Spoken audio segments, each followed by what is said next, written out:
Swords slashed, blood spilled, screams torn from their captives' throats. One more time, tell me, where is it? The man gurgled his blood before he spat it at the beady-eyed man's boots. I don't know.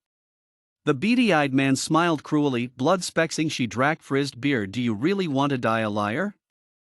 Who says I'm lying? How are you feeling, sir? It's okay, sir, you don't need to answer. Come with me. Me name is Patrick? Yes, Patrick Stuyvesant. Fat not my name. What's that, sir? Not sir. Captain. I'm a captain. Not sir. Oh dear I. Take a seat. Captain. Very good. Captain. Dr. Morton will see you shortly. Captain? Do we throw him to the sharks?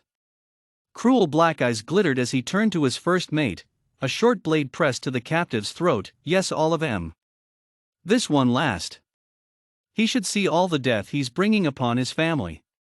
The ginger-headed man struggled more frantically as the sound of dragging and blows drew nearer. Laughter from the cruel man's crew. They call you captain, but you are more than that, are you not? You are the cruel king's runaway brother. Prince Eric.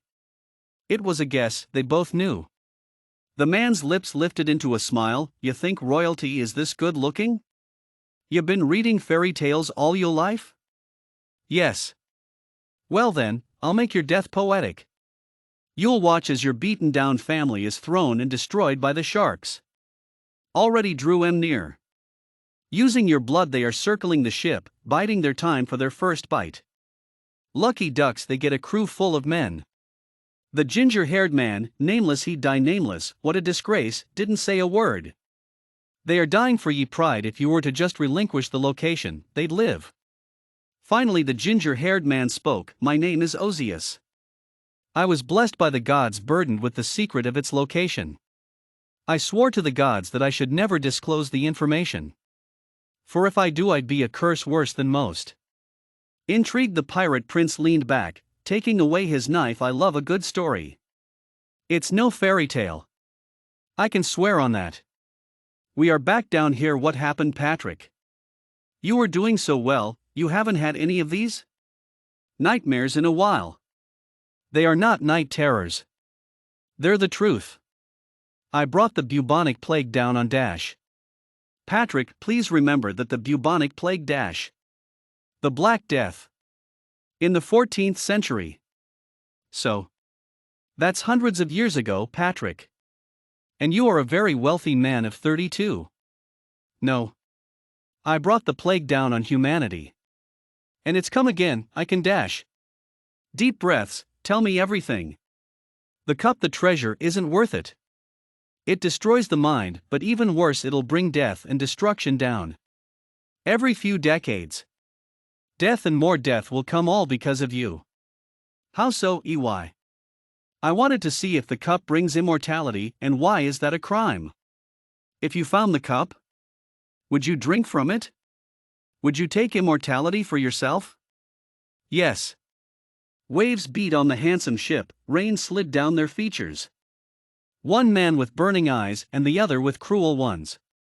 That would anger the gods, but worse? Upset the balance. If you live an everlasting lifetime, you would be taking lives from others.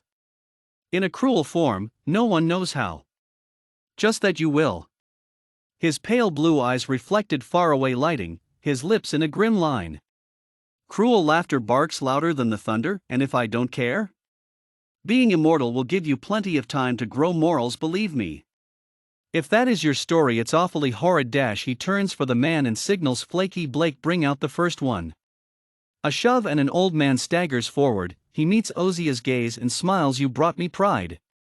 Before anyone can say anything, he dives into the ocean. No scream, just a splash, and then he's gone. Eaten by sharks. No one will remember his name. Eric nods to his first mate. The next one. They each dive off without a word of complaint, smiling proudly at their captain, who was shaking with grief and the coolness of the rain. The youngest was last. Eric felt desperation fuel his cruelty. Hold the boy, this will not be a quick death. Ozia screams in anguish at his words, and that's all it takes. The young boy of 14 jumps overboard and towards the sharks. Ozia's screams turn to broken laughter. They're pleased? The captain, Eric, so red, he rushed forward, nothing holding him back. Alright, if that were true, how would you explain these photos? Your family, your daughter? Am immortal. Continue. He raised a dagger, ready to take out those baleful blue eyes, but then a cool hard hand grabbed his wrist. The fingers somehow wrap around the pirate's thick wrist. Halt, Eric, son of a king and tyrant, slave to greed. The dagger slipped from the captain's grip, clattering uselessly. Before them stood a being of darkness, but could a being of darkness be so bright? You wish for the cup of immortality? The man sunk to his knee, more than anything. You understand the consequences of such a wish? Yes, my lord. Good. Suffer. So you brought pain upon us? Disease? All of the death is to compensate for my long life, my eternal state. A cup had materialized in his hands, filled with clear liquid. Ozia pleas and warnings are unheard, his crew's jovial clapping and singing unnoted. Everything is silent as he tilts the cup to his lips. His eyes meet the being he was? Smiling. A slow smooth smile, see you never fool. With the drink burning his body, from inside out. He became immortal. His ship docked and his crew died. Slain by the bubonic plague. Do you believe me now? I really thought you were improving. Maybe a visit from your daughter can help raise your spirits. No. I need to beg upon death's feet. I need to fix my error. Sir? I'm sorry to interrupt your session, but Miss Eliza refuses to see her father. That is her decision to make. Thank you, Jeremy. No problem, sir. I need to save the world. Stop Corona. You need rest, let's try again tomorrow. Arg. Ow. Jeremy. Get back up. Aggression. Are you okay? Did he hurt you? Should we give him another dose? I'll be fine. He's too out of it. Send him to bed. I need TO-ZZZZ. As they celebrate, Ozia looks at him, disdainful. You will suffer for making a deal with the devil, you arrogant fool. You will see death beyond proportions, and you will know. It's all your fault. Before Eric could do anything, Ozia had jumped overboard, taking his life and his warning with him. Poor old geezer. Oh, it's terrible. Eliza can't even acknowledge him anymore. Jenny, have you heard his stories? About Corona being his fault? It's so terrible, Jeremy. He has been like this ever since his wife died of Corona.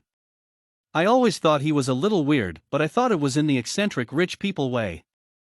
Jenny, Jeremy, you shouldn't gossip about your employer. Sorry, Mr. Morton. Yes, sorry, sir.